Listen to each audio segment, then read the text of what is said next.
What's up guys, Edu Collectibles po. Fresh pa po itong box, kadadating lang po. Ito po yung in-order natin na mga figures na mga personal po natin. So yan, open na po natin at para malaman natin kung legit yung binila natin. Syempre, hindi pa rin mawawala yung duda.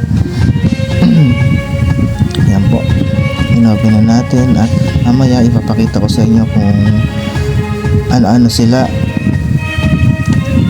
Pero ito po yung mga isa sa mga favorite anime ko, kaya binidyo ko po.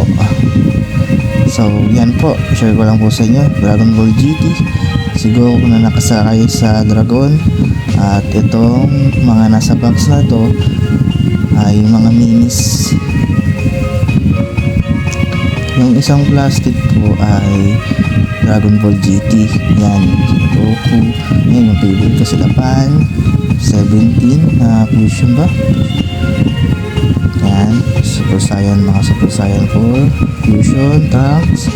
Tapos yung number 4 ba yun sa Dragon Ball? At yan, siyempre dyan masaya na tayo dyan. At ang isa pa nating pinaka favorite, ang Hajime no Ippo natin na first collection. Yan, si Sendu ba yun? Tapos yung kapatid ng gawa ni Ippo. Tapos yun, si Takamura, si Date. Ayan, pwede silang paglabanin. At ang pinaglaban ko muna si Miyata at si Ippo. Nice guys, sobrang satisfied ako dito.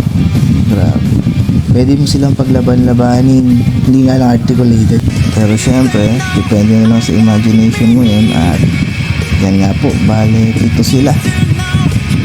Yan guys, ulit po. Nice.